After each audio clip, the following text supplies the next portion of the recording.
Je vais vous présenter ma thèse intitulée « Méthode d'inférence démographique récente, utilisant les polymorphismes et leurs liaisons génétiques », que j'ai eu le plaisir de faire avec Guillaume Achaz et Amaury Lambert au sein de l'équipe SMILE et de l'équipe ABI.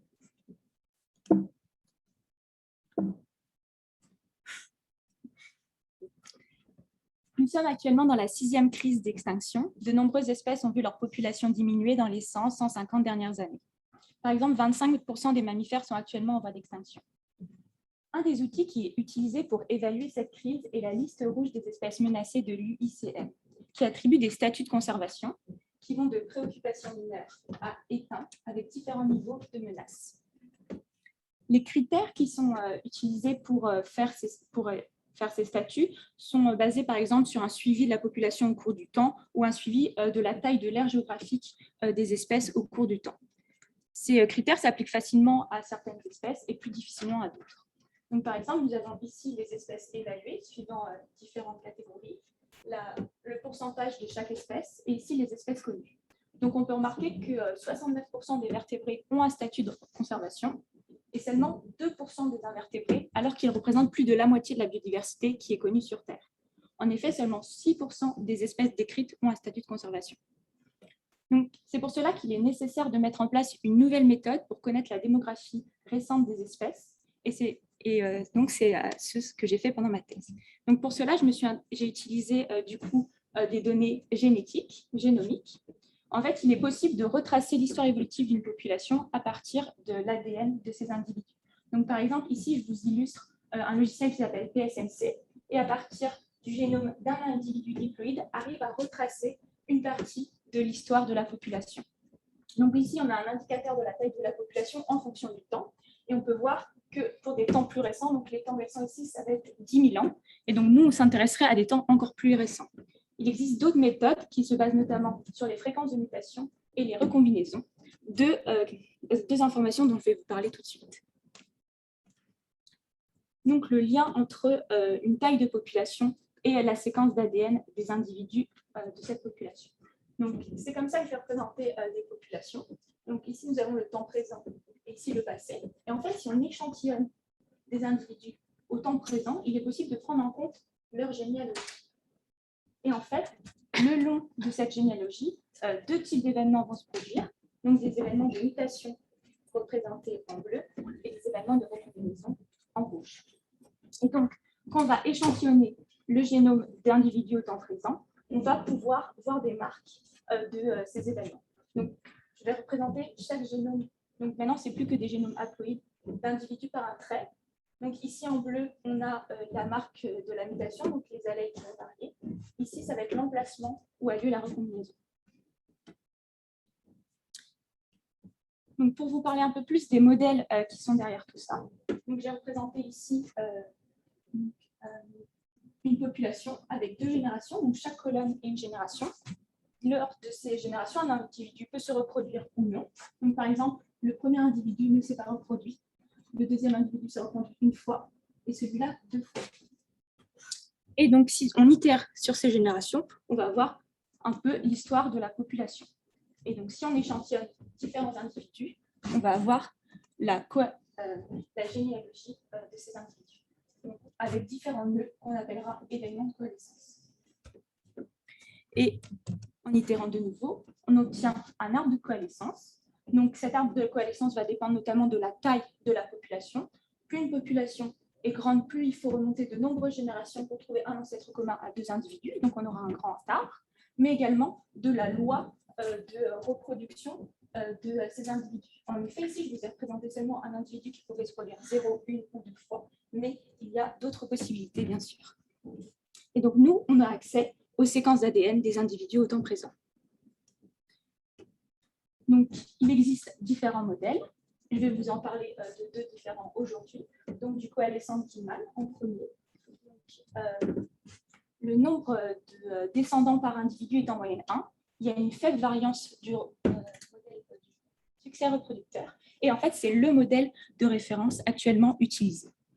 L'arbre qui va être généré aura seulement des bifurcations.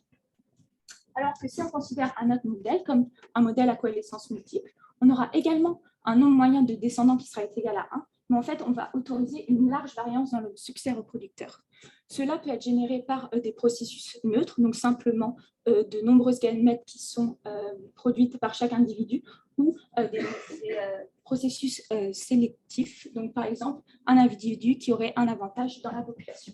Et en fait, la généalogie qui en découle va être différente de la précédente. On aura en fait une généalogie composée de multifurcations.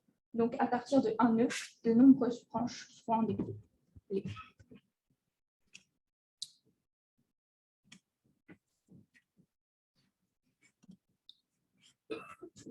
Donc, je vous ai parlé du fait que la démographie, donc la taille de la population, avait un effet sur l'arbre. Donc, plus un arbre, plus une population est grande, plus il faut revenir de nombreuses générations pour trouver un ancêtre commun à deux individus. On aura donc des grands arbres. Et inversement, si on a une petite population, il faut remonter peu de générations. Et donc, on aura un petit arbre. Et si la population a subi différents changements de taille de population, l'arbre de coalescence en découlant va dépendre de ces changements. Donc, par exemple, dans le cas d'une population en déclin, on aura les branches récentes qui vont dépendre de la petite population. Donc, les branches récentes vont être plus courtes comparativement à une population constante. Alors que les branches ancestrales, qui vont dépendre de la grande population, vont être plus grandes, vu qu'il faudra remonter plus de générations. Donc, pour un arbre en déclin, on aura des petites branches récentes et des grandes branches ancestrales. Ce sera exactement l'inverse pour une population en croissance. Donc, les branches récentes vont dépendre de la grande taille de la population. Donc, il va falloir remonter de nombreuses générations pour trouver un ancêtre commun. On aura des longues branches. Alors que les branches ancestrales vont dépendre de la petite taille de la population. On aura donc des branches plus courtes. Donc, pour un arbre en croissance, on a des longues branches récentes et des petites branches ancestrales. Et donc, le long de ces généalogies, des événements se produisent. Donc, comme je vous l'ai dit, des événements de mutation qui vont marquer le génome. En fait, le nombre de mutations va dépendre de la taille de l'arbre. En effet, plus un arbre est grand, plus de nombreuses générations sont écoulées, donc plus d'événements de mutation se sont produits, et on va observer plus de mutations sur les génomes. Alors qu'inversement, si on a une petite taille de population, moins de générations sont écoulées, donc on observe moins de mutations. En fait, la fréquence des mutations va également dépendre de la topologie de l'arbre. En effet, comme je vous l'ai dit, on va avoir pour une population, par exemple, en déclin, des petites branches récentes. Donc, moins de générations sont écoulées. Selon ces branches, on aura moins de mutations présentes chez, par exemple, ici, un seul individu. On aura plus de mutations donc, qui se sont déroulées pendant la longue période. Et donc, on aura plus de mutations à forte fréquence. En fait, on peut utiliser cette information de fréquence de mutation pour avoir des informations sur la démographie. On n'aura pas le même. Donc, un événement de recombinaison. Si on va avoir une population qui va porter un chromosome saumon et une lignée qui va porter un chromosome bleu, les deux vont se rencontrer et lors de la reproduction, lors de la méiose, on va avoir un événement de recombinaison qui peut se produire. En fait, les deux chromosomes vont échanger de l'information. Donc, on aura donc un segment bleu qui va faire partie maintenant du chromosome saumon. Ces deux segments qui avaient une histoire différente vont être maintenant liés l'un à l'autre et continuer. Et on va donc avoir généré une nouvelle lignée. Donc, quand on échantillonne des individus dans cette population maintenant avec les deux couleurs, donc 4 individus ici, au départ, les deux généalogies, la généalogie saumon et la généalogie bleue, vont être liées jusqu'à ce qu'on arrive à l'événement de recombinaison que je représente ici par une étoile. À partir de ce moment-là, comme on l'a vu, les deux lignées vont être séparées jusqu'à ce qu'un événement de coalescence que je représente ici par un carré se reproduise. Et en fait, cet événement va se produire de multiples fois. Donc, par exemple, si on considère une lignée verte, on va avoir 3 histoires différentes présentes sur le même chromosome. Une des façons de le représenter est avec cette tree sequence. Donc, pour chaque arbre, on a le segment non recombiné correspondant que je vais appeler MRF. Et en fait, la taille de ces segments va dépendre de la taille de l'arbre. Plus un arbre est grand, plus de nombreuses générations se sont écoulées entre les individus autorécents et l'ancêtre commun. Donc, on aura un nombre important de recombinaisons qui vont se produire et on aura des petits segments. Et inversement, quand on a une petite population, un petit arbre, peu de générations, peu d'événements de recombinaison, et on aura donc des grands segments. Et en fait, la longueur de ces segments va donc nous renseigner sur la démographie. Donc, c'est ce que je vous présente ici. Là, on a la longueur des segments, la fréquence. En gris, une population constante et grande. En blanc, une population constante et petite. Et en noir, une population en déclin. Donc, comme on peut le voir, pour la population constante grande, on a des plus petits segments que pour la population constante petite. Et donc, la population constante petite va avoir des plus grands segments. Et la population en déclin aura une distribution entre les deux. Et si on veut avoir la même information pour une population constante et grande, constante petite, en fait, on peut diviser cette longueur par la longueur moyenne, par le segment moyen. Donc ici, nous avons là la longueur du segment divisée par la moyenne, la fréquence. De la même manière, en gris, nous avons le constant grand, en blanc, le constant petit, et en noir, le déclin. Donc là, on peut observer qu'on a la même distribution pour une population constante grande et une population constante petite. Et donc, on peut utiliser cette distribution pour détecter des changements démographiques. Donc, de la même manière que pour le SFS, où on avait la même forme de courbe pour une population constante, mais un nombre de mutations qui va changer entre une population constante grande et une population petite. Pour la distribution de MMT, on va avoir des longueurs moyennes différentes, mais la distribution des segments divisés par la moyenne va être identique en fonction du scénario démographique. Donc, on arrive au but de ma thèse, qui est donc d'utiliser ces informations pour réaliser des inférences de démographie récente et l'utiliser sur une large diversité d'espèces. Donc, dans ma première partie, je vais vous parler du fait que j'ai utilisé cette information des mutations, et notamment des SFS, pour inférer de la démographie, et que j'ai montré qu'on pourrait sans doute considérer un nouveau modèle d'évolution moléculaire comme référence. Et dans la deuxième partie, je vais vous présenter donc, des méthodes d'inférence de démographie récentes que j'ai développées. La première utilisant la formation des blocs non recombinés et la deuxième utilisant le déséquilibre de liaison au sein et entre ces blocs.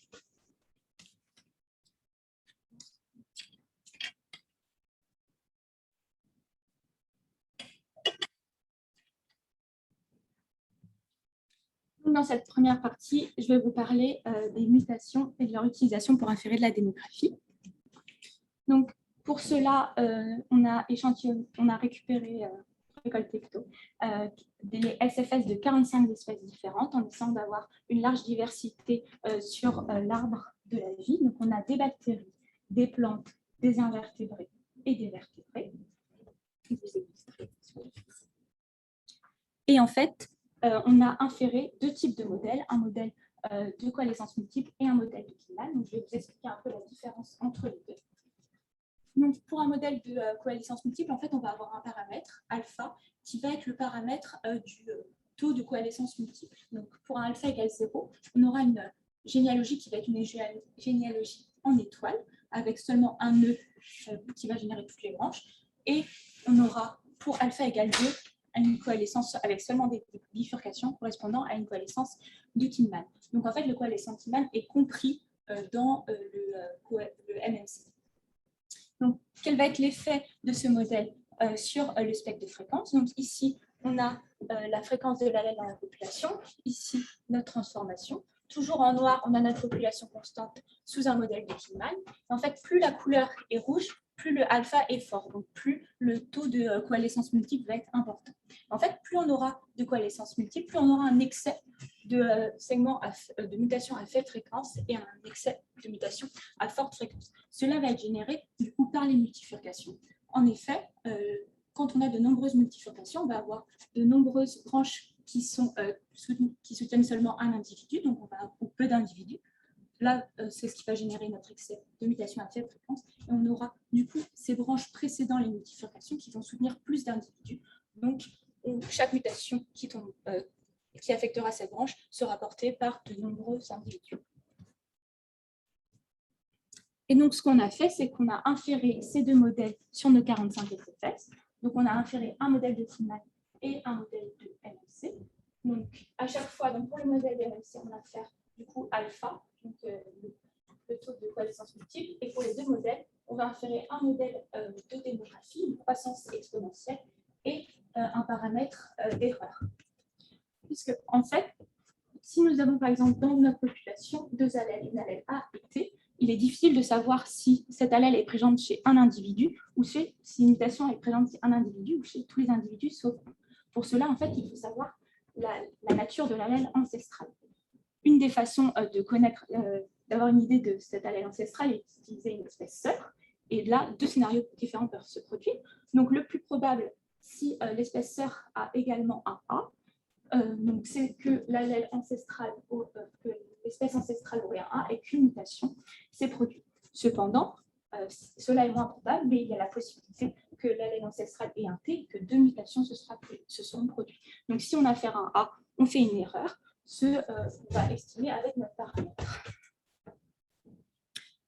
Donc maintenant, pour les résultats, donc ici je vous ai présenté 4 spectres de fréquence de 4 espèces différentes.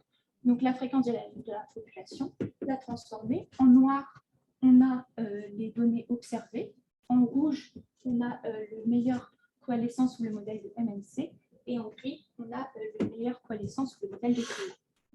Donc, dans certains cas, il n'y a pas de différence entre les deux. Donc, comme chez Escherichia coli, où en fait, le meilleur modèle de MMC va correspondre à un modèle de Klein. Mais pour d'autres espèces, donc, comme celle-ci, on va avoir une différence entre les deux courbes. Vous ne voyez pas très bien la courbe grise, je la repasse avec mon dos, mais dans ces trois cas, elle est assez différente de la courbe rouge étant plus proche des données observées que le coefficient Kimal. Donc en fait, pour 73% de nos SFS, on a un modèle de coalition multiple plus proche des données qu'un modèle de Kimal. Maintenant, je vais vous présenter un peu les valeurs de ces différents paramètres. Donc ici, nous avons la valeur de alpha, donc le paramètre de coalescence multiple. Ici, nous avons les coalescences qui ressemblent le plus à des coalescences de Kimal. Et ici, les plus différenciées, donc les plus en étoiles. En fait, ce qu'on peut observer, c'est qu'on a donc, des alphas. Donc ici, on a le nombre d'espèces pour lesquelles ces alphas ont été inférés. Donc, on peut remarquer que nous avons en fait une grande dispersion du paramètre alpha. En effet, 68% de nos SFS ont un alpha inférieur à 1,9. Et donc, les différentes couleurs correspondent à différentes catégories. Donc, en noir, on a des bactéries qu'on retrouve tout le long des valeurs de alpha. En blanc, on a les vertébrés qu'on retrouve également tout le long. En gris foncé, les plantes. Et en gris clair, les invertébrés. Donc, en fait, on retrouve du coup un paramètre de MMC différent de ceux du Kimal pour des espèces un peu situées partout sur l'arbre de la vie. Concernant les autres paramètres, donc on n'a pas trouvé de différence majeure entre l'erreur, donc le paramètre d'erreur inféré sous un coalescent Kimal ou inféré sous un MMC, mais on a trouvé de grandes différences concernant le paramètre de croissance exponentielle. Donc ici, vous avez les différentes valeurs de alpha qui ont été inférées. Et ici, vous avez le ratio entre le taux de croissance du MMC et le taux de croissance du Kimal. Donc, si les deux sont égaux, on aura une valeur de 1. Donc, pour les MMC qui correspondent à un Kimal, on a exactement le même taux de croissance inférieur. Si le taux de croissance sous MMC était plus grand que Kimal, nous aurons des valeurs supérieures à 1, mais ce n'est pas le cas. Et en fait, on aura donc des valeurs inférieures à 1 quand le taux de croissance sous MMC sera inférieur au taux de croissance sous Kimal. Et on peut remarquer qu'en fait, plus le alpha est petit, plus il y aura une différence importante entre le taux de croissance inféré sous Kimal et sous MMC. Donc, comme exemple, je vous ai pris le manchot royal, pour lequel nous avons un taux de croissance de 24 pour un coalescent Kimal, alors que nous avons un taux de croissance juste de 1,5 sous un coalescent MMC. En fait, cela est dû à l'excès de mutation à faible fréquence qui peut être dû à de la croissance, comme je vous l'ai expliqué précédemment, mais qui est également comprise dans la coalescence multiple. Donc, on peut avoir une grande différence entre ces deux paramètres inférieurs. Donc, pour conclure sur cette partie, donc même si le MMC n'explique pas tout, on a quand même une amélioration Donc, on s'approche plus des données qu'on faisait si on utilisait seulement le coalition Killman. Les paramètres, le paramètre de MMC a été retrouvé donc, différent de 2 chez un grand nombre d'espèces. Donc, quand on s'intéressait à appliquer une méthode à une large diversité d'espèces, ce modèle pourrait correspondre, ou en tout cas semble mieux correspondre que le modèle de référence utilisé actuellement. Et en fait, le fait de se tromper d'inférer un Killman plutôt qu'un MMC peut mener à des erreurs, notamment sur les taux de croissance. On va surestimer ce taux de croissance. Donc, toujours si on s'intéresse à un cas de conservation, penser que la population est en croissance, donc avec un paramètre exponentiel de 24 alors que c'est seulement 1,5, peut mener à du coup avoir un peu la mauvaise idée sur comment va la population.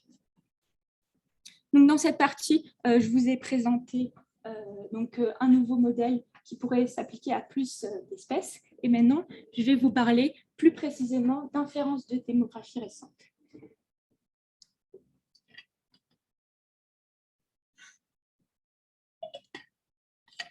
Donc, en commençant par vous parler du coup de blocs non recombinés.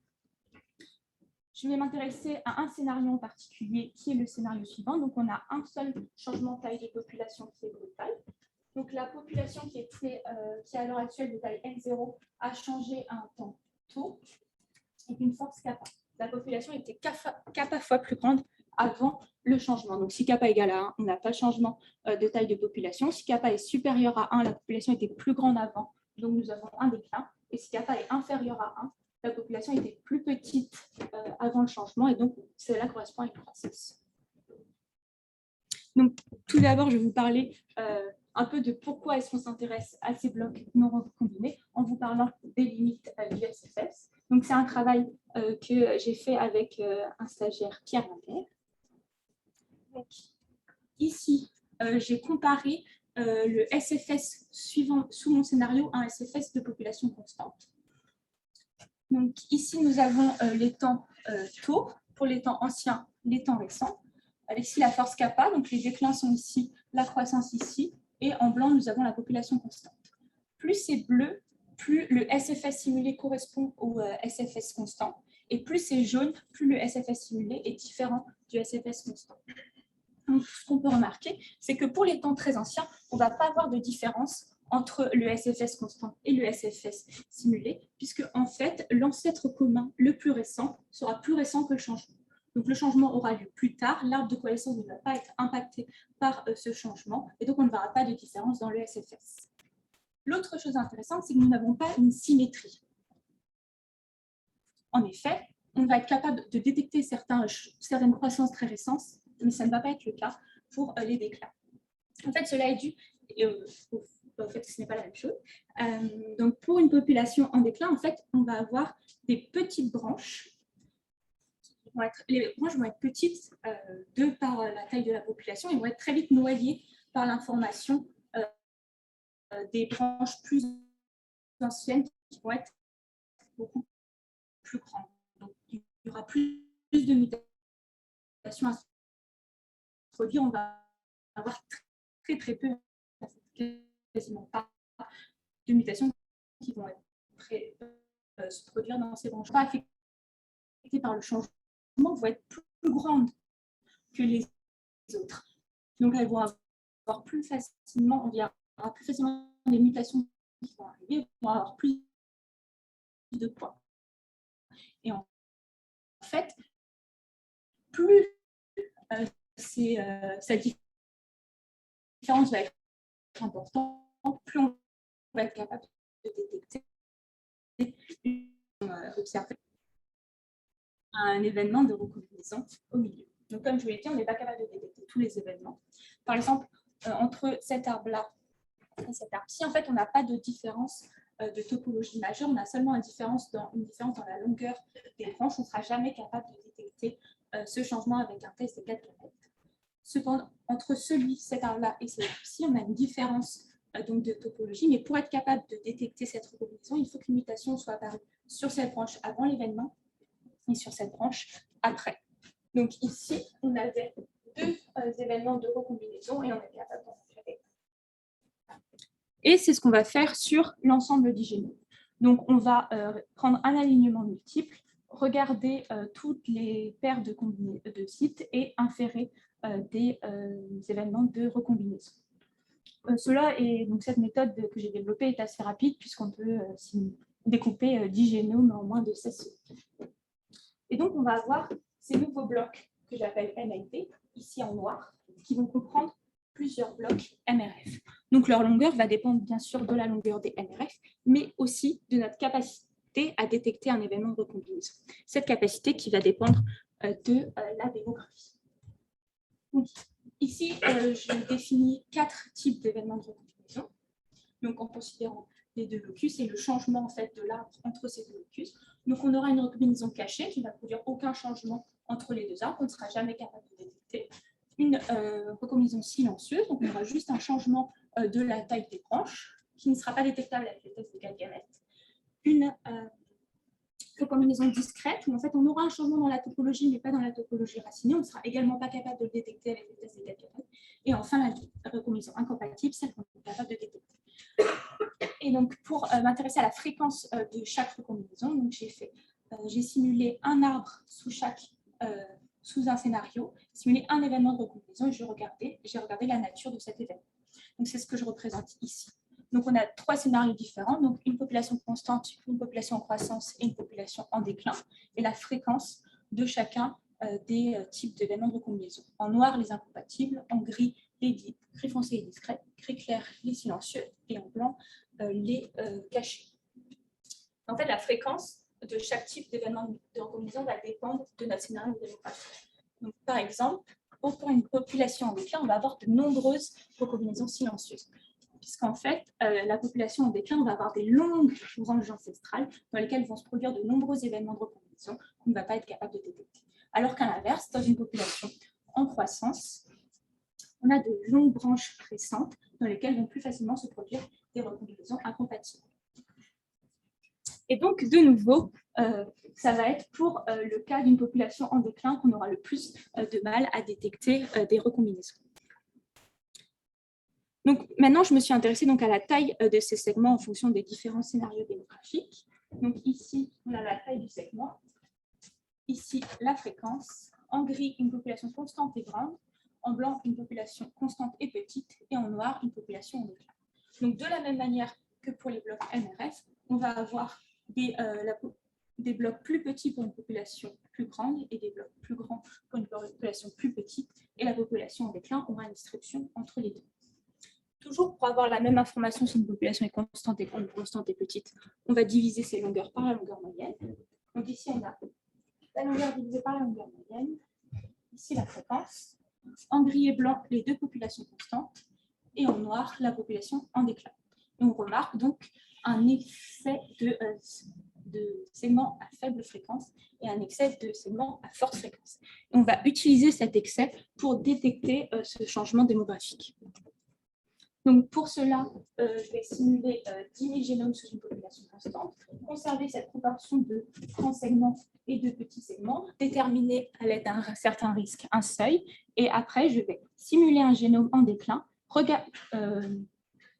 cette proportion et la comparer à ce seuil. Si cette proportion est au-dessus de ma proportion pour une population constante, donc la population n'est pas constante et dans notre cas est en déclin. Et nous avons voulu tester la puissance de ce test. Donc ici, pour différentes dates de déclin, donc ici on a les dates de déclin tôt, les temps récents, les temps anciens, et ici la puissance de ce test. Donc la puissance est de 1 quand dans 100% des cas on est capable de détecter le déclin, et du coup on retrouve ici notre risque à 5%. Donc j'ai représenté ici le test si on faisait seulement avec les MRF ou si on faisait avec les MLD pour deux taille de population, deux changements différents, donc un changement de 2 ou un changement de 10. Ce qu'on peut observer, c'est qu'on a une puissance de 1, donc qui n'est pas toujours le cas avec les différents tests, et cela pour une large gamme de temps, puisqu'on peut, cela correspond à quasiment 3 ordres de grandeur. Plus un changement est grand, plus on est capable de le détecter, ce qui est assez logique. Et on commence à avoir des dates assez récentes.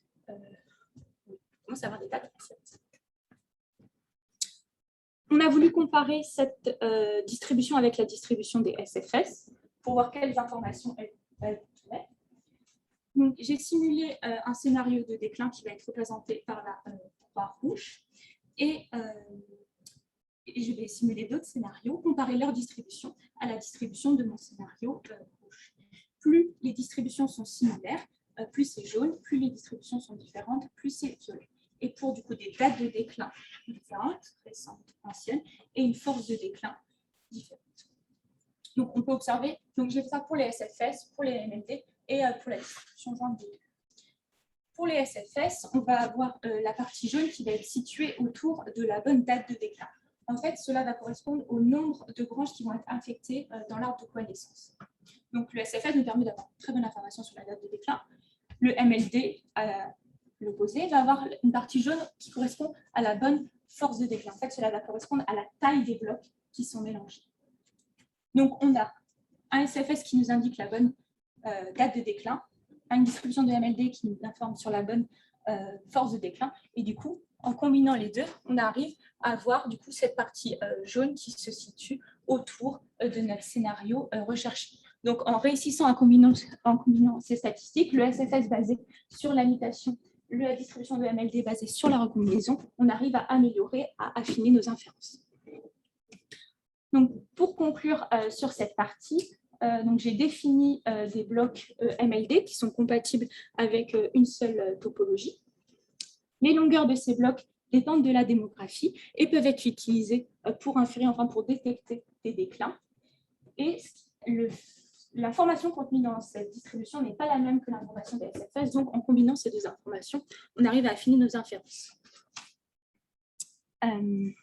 Cependant,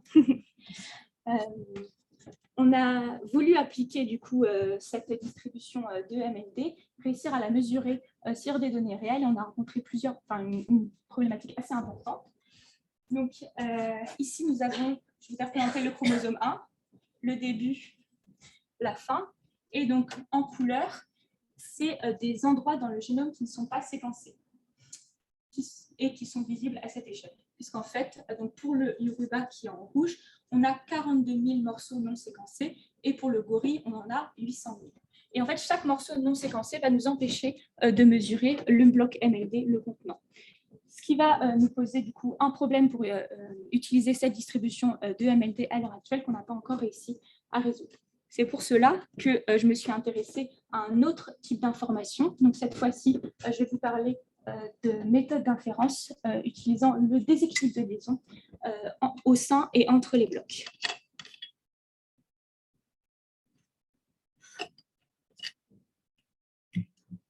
Donc, le déséquilibre de liaison, que j'ai appliqué, en fait, il s'agit de la covariance entre la présence d'une allèle à un site et la présence d'une allèle à un autre site. Donc, il va dépendre de plusieurs choses. Donc, la fréquence, par exemple, d'écran A, la fréquence d'écran B et la fréquence de leur co-occurrence. Et en fait, cette valeur va également dépendre de la topologie et de la recombinaison. En effet, plus il y aura de recombinaison, moins des allèles vont être associés entre elles. Donc, pour vous parler de la topologie, j'ai représenté ici 3 arbres qui dépendent de scénarios différents. Donc, une population constante, une population en décroissance et une population en croissance. Et donc, 3 mutations sur 3 sites différents. J'ai produit 3 mutations sur 3 sites différents.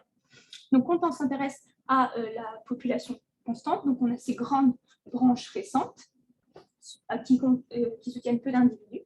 Donc, chaque mutation aura une fréquence faible et il y aura peu de co-occurrence, qui va produire en fait des valeurs de D faibles. Alors que si on considère une population en décroissance, on a ces longues branches ancestrales, donc chaque mutation aura une fréquence assez importante et qui va engendrer des co-occurrences ou des absences de co-occurrence. Donc on aura des valeurs assez extrêmes de D. Et en fait, la distribution de D, donc on s'intéresse à la distribution de D, l'espérance de la distribution est égale à 0. En fait, c'est la variance qui va changer. Donc, comme je vous l'ai dit, pour une population en croissance, on va avoir des faibles valeurs. Donc, on va avoir, je me suis trompée, une faible variance, alors que pour une population en déclin, on a des valeurs fortes de D et du coup, on aura une variance forte. Donc, juste dans l'information de la distribution du déséquilibre de liaison, on va avoir une information sur la démographie de la population. C'est ce qu'on a voulu utiliser. Donc, pour cela, je définis deux statistiques, D0 et D1. Donc, D0, il s'agit de décalculer entre deux sites contenus dans le même bloc MLT. Et D1, c'est deux sites situés à un bloc d'écart. C'est ça le 1. Du coup, entre deux blocs, ouais, un bloc MLT d'écart. Donc, on va scanner le génome, mesurer tous les D0, tous les D1 et s'intéresser à leur distribution. On a voulu également comparer cette distribution à la distribution de SFS.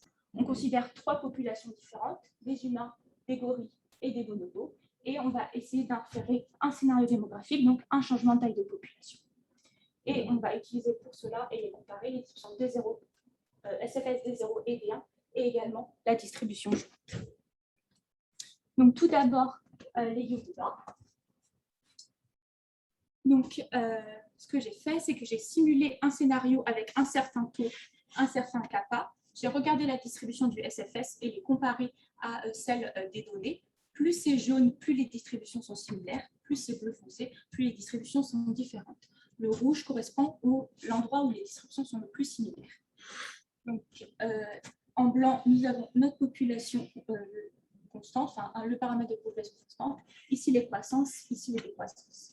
Pour le SFS, des 0 et des 1. Donc, on peut remarquer que ces trois paysages sont assez similaires. La partie jaune située toujours au niveau de la croissance. Donc, vous ne le voyez pas très bien, mais la partie jaune est un peu plus réduite sur le SFS, qui semble donc un peu plus précis. Mais dans tous les cas, ces trois distributions nous pointent vers un scénario de croissance qui a été inféré de nombreuses fois pour les Yoruba. En ce qui concerne maintenant les gorilles, donc de manière similaire, plus c'est jaune, plus le scénario ressemble aux données, la distribution issue du scénario ressemble aux données, plus c'est bleu, plus la distribution du scénario est différente pour un tantôt récent, ancien, et une force kappa, les déclins, les croissances. Donc ce qu'on peut observer ici, c'est que tout d'abord, les trois paysages sont différents.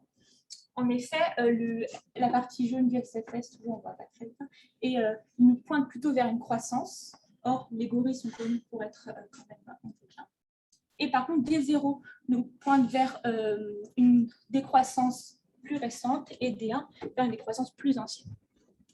En fait, surtout, ce que cela nous montre, c'est qu'on n'a pas la même distribution et on n'a pas le même scénario qui nous est montré entre ces trois statistiques. Il faudrait sans doute du coup considérer un autre scénario qui permettrait d'avoir les trois distributions en accord. Pour les bonobos, donc de la même manière, plus c'est jaune, plus c'est similaire aux données, plus c'est bleu, plus c'est différent. Taux récent, ancien et déclin croissance. Donc là, le SFS et des 0 nous pointent vers une croissance, alors que D1 nous montre une décroissance. Ce qui est intéressant ici, c'est que D0 et D1 ne portent pas la même information. Donc, en s'intéressant au déséquilibre de liaison au sein d'un bloc ou entre deux blocs, on arrive à avoir deux informations différentes, donc deux distributions qui ne sont pas affectées par les mêmes choses. Donc, de la même manière, ces trois distributions ne pointent pas vers le même scénario. C'est sans doute qu'on n'a pas considéré le bon scénario. Juste pour vous montrer les distributions jointes. Donc, dans le cas du Yoruba, naturellement, elles pointent également vers une croissance. Dans le point de vue du gorille, on a plutôt une décroissance. Et pour le bonobo, en fait, les parties jaunes sont réparties un peu à la fois dans la croissance et à la fois dans la décroissance. Donc, on n'arrive pas vraiment à conclure sur cette distribution jointe. Donc, comme je vous l'ai dit, nous avons besoin de considérer un autre scénario démographique. Nous considérons cette fois-ci deux changements de taille de population. Un premier changement récent à un taux 1 d'une force kappa 1 et un changement plus lointain d'un taux 2 à une force kappa 2. Kappa 1 et kappa 2 peuvent être à la fois des croissances et des décroissances. Donc, on va échantillonner des paramètres on va échantillonner ces 4 paramètres dans leur gamme, faire 10 000 réplicas, calculer du coup la likelihood, la vraisemblance combinée, et je vais sélectionner les 50 meilleurs scénarios que je vais vous présenter maintenant. Ici, nous avons taux, les temps les plus récents, les temps les plus anciens. Ici, nous avons la population si elle était constante. Ici, nous avons les populations ancestrales qui sont plus petites que la population actuelle, donc des croissances. Et ici, la population ancestrale qui est plus grande que la population actuelle. En gris, nous avons les 50 scénarios. En rouge, nous avons le scénario médian. Et en noir, nous avons le scénario moyen. Donc, pour le Yoruba, on retrouve un scénario de croissance de population en utilisant, du coup, même avec ces deux changements, il nous pointe également vers de la croissance de la population. Cette fois-ci, pour le gorille, donc ici, nous avons, si la population était constante, population ancestrale plus grande, population ancestrale plus grande, population ancestrale plus petite, et quasiment tous les scénarios, les meilleurs scénarios, nous pointent vers un scénario du coup, de décroissance. Donc, on arrive un peu à trouver ce à quoi on s'attend pour le gorille. Pour le bonobo, si on s'intéresse aux 50 scénarios, vous ne les voyez pas très bien, mais vous pouvez quand même voir qu'ils sont assez répartis sur toute la gamme. Donc là, c'est la population constante, population ancestrale plus grande, population ancestrale plus petite.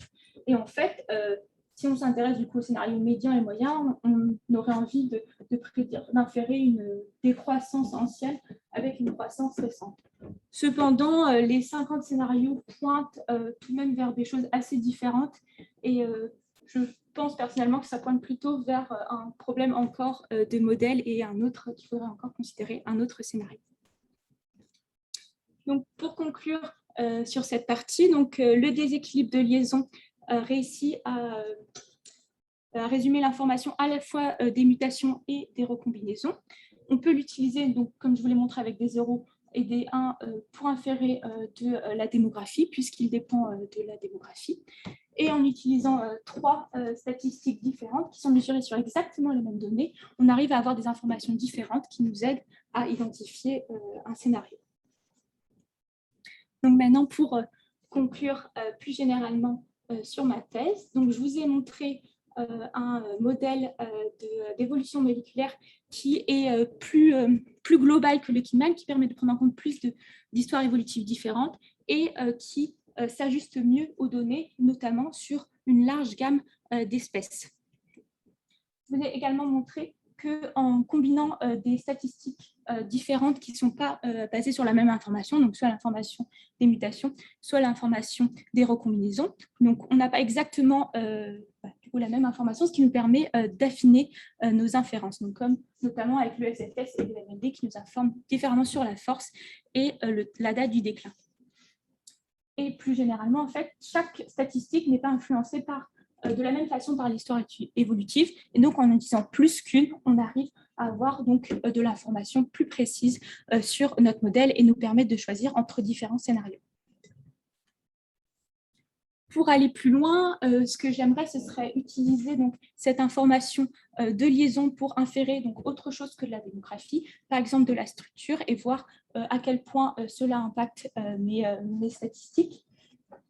Également, considérer des scénarios plus complexes. C'est vrai que dans la première partie, je vous ai parlé des coalescences multiples avec seulement de la croissance exponentielle. Dans la deuxième partie, je vous ai parlé de déclin. Il serait intéressant de combiner les deux et même aussi de s'intéresser à la structure. En fait, faire une analyse de sensibilité de chaque statistique par rapport aux différents scénarios, mais aux différents paramètres de ces scénarios, donc comme pour le SFS avec la force du déclin et la date du déclin.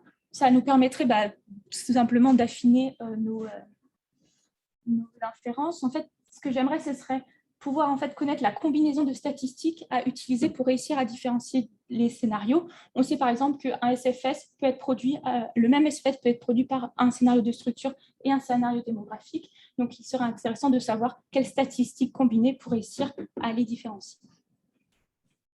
Et donc maintenant, je vais remercier tout le monde. Donc, tout d'abord, Guillaume et Amaury, avec qui j'ai eu la chance de faire ma thèse. C'était très agréable. Vraiment, cette découverte de la recherche avec toute cette liberté qu'on peut faire et les différentes pistes qu'on peut suivre, c'était très cool. Fabienne, avec qui j'ai fait la partie sur le USFS, les stagiaires avec lesquels j'ai eu la chance de travailler. Et bon, les deux équipes où j'ai passé ma thèse, où j'ai fait chacun une belle photo pour la terrasse du Collège de France et le jardin des plantes. Je pense que c'est mes 2 endroits préférés à Paris. Et merci vous pour votre attention. Merci d'être là et aussi les gens qui sont là à distance.